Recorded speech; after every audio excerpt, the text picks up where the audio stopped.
Our first group has been working on unlocking sustainability for entertainment venues. Jenny?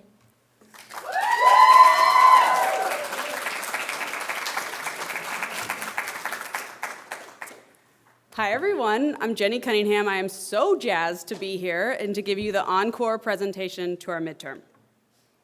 This is a quick look at the drums that we're going to beat today, but mainly I'm going to focus on our project, Unlocking Sustainability in Entertainment Venues.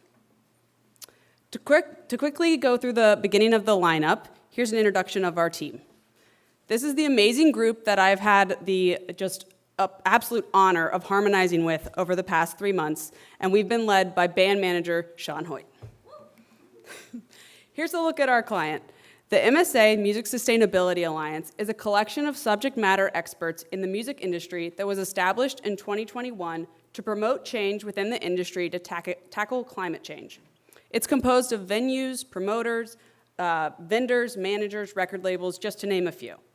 But what we would like to point out is project contributors AEG and OVG, who are venue management and development organizations who have been crucial in connecting us to site visits and venues throughout these past 3 months. The scope of our project was assessing current sustainability practices in venues and figuring out where the gaps in those might be. The significance of this was to create our final deliverable, a toolkit, that provided actionable solutions for venues to reduce environmental impact. Now for a quick sound check. Let me walk you through our methodology. Our project was completed in 3 different stages. Stage 1 consisted of desktop research, which had a scope of 60 venues across 11 states.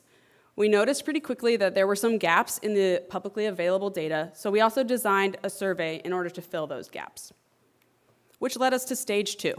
Our process was really focused on filling those gaps, and that included the survey distribution, but also 23 stakeholder interviews with industry experts in venues that we couldn't visit, but also 5 local field visits right here in New York City.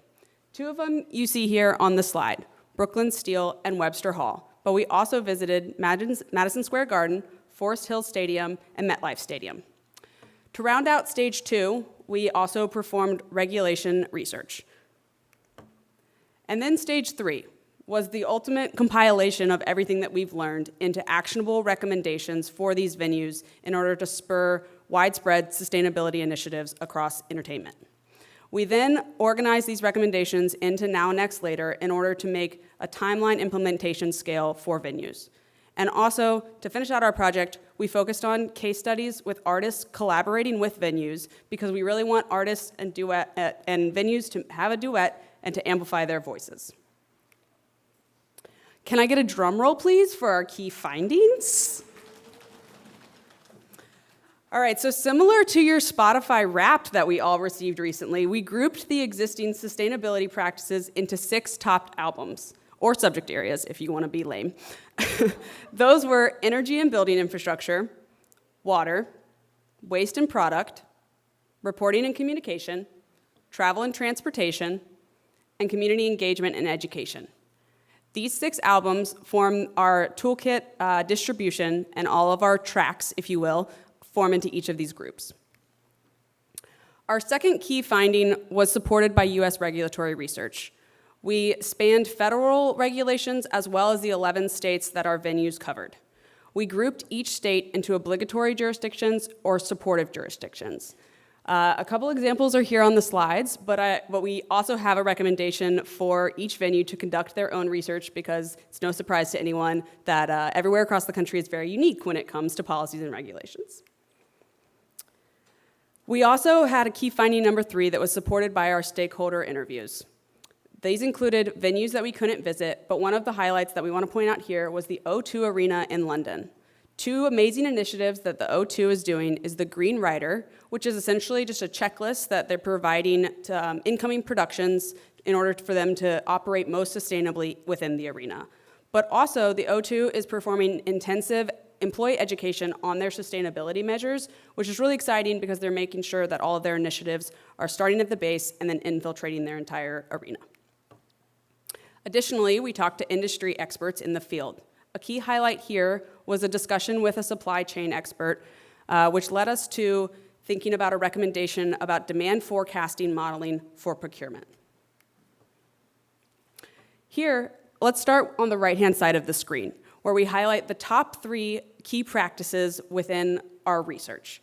These are kind of going to come as no surprise, but the top one being accessibility to public transit makes sense as most venues are normally in cities. The second one, LED lighting, I think we can all agree it's an absolute rock star. So 80% of venues that we found from our research had LED lighting, and 2/3 brought in the last one with recycling. We ended up prioritizing, as you can see on the graph on the left-hand side of your screen, we took each recommendation on an impact versus effort chart to figure out how to lay it out in a chronological order for further recommendations for venues. And now for the headliner, our toolkit recommendations. So we've created what is called the record of recommendations. You can see here that the record is divided into our 6 album areas, and then also concentric circles show now, next, and later for the venues to understand which ones to implement at which time. I'm going to walk you through 3 examples of our final recommendations, each one from a different time period, and also each one from a different subject area. The now is our waste audit. A waste audit is basically taking all the waste after an event, figuring out how much you have, where it's coming from, and what you can do about it. The idea there is figuring out the source and the endpoint. Our case study here is Mercedes-Benz Stadium in Atlanta, Georgia. Again, that was a stadium that we got access to from AEG, and they conducted a waste audit in 2022, and since then have been able to divert over 91% of their waste from landfills through initiatives like food donation, composting, and recycling. Moving on to our next recommendation, which is off-site renewables in the form of RECs or PPAs.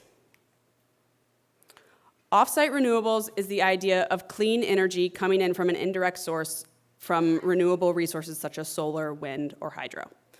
Our case study here is the Climate Pledge Arena in Seattle, and that is an OVG arena. So again, thanks to our amazing project contributors for all of the hookups. And Climate Pledge Arena is currently 100% powered on and off-site renewable energy. Lastly, to bring to our later recommendation is EV charging infrastructure from the Transportation and Travel Group. EV charging infrastructure provides event attendees an added bonus of going to a concert and getting your car charged. But also, it encourages electric buses and trucks for last-mile delivery and storage during events. Our example here is the Crypto.com arena in Los Angeles that currently has 48 EV charging stations that can work simultaneously. So this is our ultimate playlist. This is our 39 final tracks that we would recommend for venues to start implementing. We have it divided here by the 6 subject areas, and again, the timeline that I just stepped you through. But one thing that we want to point out is that in our toolkit, it goes into very detailed descriptions in each one of these. You get items like relevant stakeholders to engage with, considerations for implementation, hurdles you'll have to overcome, financial incentives, and then just some clear-cut how to get started steps. And now for our grand finale. We were so excited about this project because we think that music has this unique ability to transcend all of our differences and bring us all together into a lovely, lovely community. We focused this project on venues, but we see this just as the starting point for this initiative and pushing sustainability forward. We think that venues are going to work with artists. We think that they're going to work with fans. We're excited about music festivals and all these different ways that sustainability can really harmonize moving forward. So that's going to be done by the implementation of our toolkit, an example page that you see here on the slide. MSA, our client, will distribute the toolkit to relevant stakeholders, venues, and particularly the ones that we've worked with over the past couple months. And then those venues are going to be able to start using these practices. And one of the bonuses that we see coming out of this is we hope that MSA is going to then track the usage and the impact of this toolkit in order to understand what's working really well, but also maybe what needs a little tweaks, and because we all know that all things do. And lastly, MSA has existing working groups that closely align with our 6 subject areas, or top albums, if you will, and we hope that our recommendations feed right into their continued success. So thanks for plugging in your headphones and listening to me for a little while, and I'm happy to answer questions.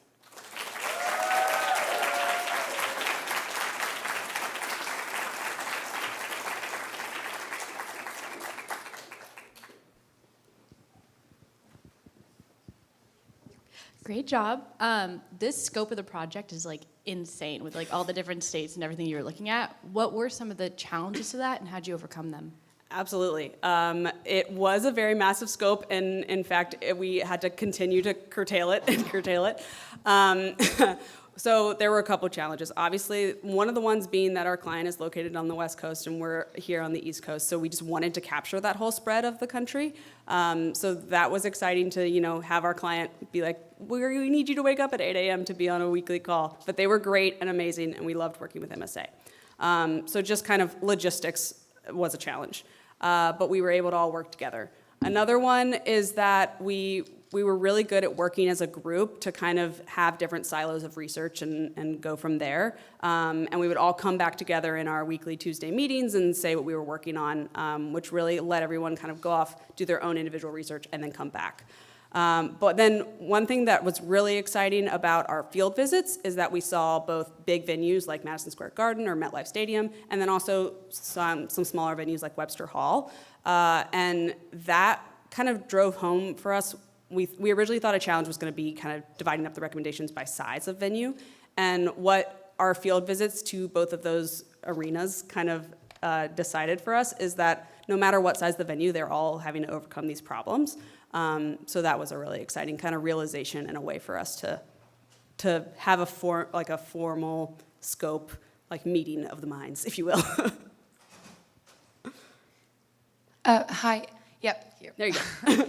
I'm amazed by the toolkit and like how comprehensive it is. Congratulations. I was just wondering, because you mentioned that you identify some regulations across the states. Totally. So I was wondering if you could give like a few examples, and I just wanted to know out of curiosity how much it impacted your toolkits. Absolutely. Amazing question, and I'm really glad you asked because I wish I had time to go into it in the first place. So you can see here I talked about how we have obligatory jurisdictions and supportive jurisdictions. You'll notice that New York State is actually on both of them, so I'll highlight an obligatory one from New York State that I think we're all pretty well aware of. Local Law 97 is providing metrics for people to have emissions reductions within New York State by 2024, but there's also greater emissions reductions that they have to meet by 2030 and 2050. So that was an example of kind of the obligatory regulation. And then a fun example of the supportive jurisdiction actually comes from Louisiana, where venues in the entertainment industry actually get a tax credit if they provide the example of, or the proof of like providing jobs, well-paid jobs in the entertainment industry. So that's something that has venues being excited about bringing people in from diverse communities and working at their arenas. So that's kind of what we were dealing with. And the way that it impacted our toolkit is we took all of that into consideration. Our recommendations kind of stayed the same, but go back to that caveat of where I say everyone should kind of perform their own individual research as well, because everyone's unique and you might end up with a great tax credit if you're in Louisiana. Oh, hi. First of all, congratulations and well done on using musical and musicians jargon. That was awesome. You gotta have some puns every now and then. Absolutely, it was great. So my question is, and it's probably, I don't know if it's outside of this project's particular purview, but you said you were working with producers and artists as well as venues and different stakeholders like that. In your conversations, did anything come up about the sustainability of local musicians being able to work on larger stages with some of the bigger groups and helping them to sustain their livelihood? Absolutely. So I think one of the amazing things is having a local artist collaborate with a big tour coming in is the limited admissions that they have from a travel perspective. You don't have flights to get them all around the world. And they also get amazing exposure. Artists that we've looked at in particular who are really doing amazing things for sustainability include Billie Eilish is one that has just gone above and beyond. And similar kind of in her mind frame, she's done a lot of things with the concessions. She's done a lot of things with promoting public transportation to get to arenas, but in addition, she also promotes kind of local fan engagement, but also local participation from artists as well.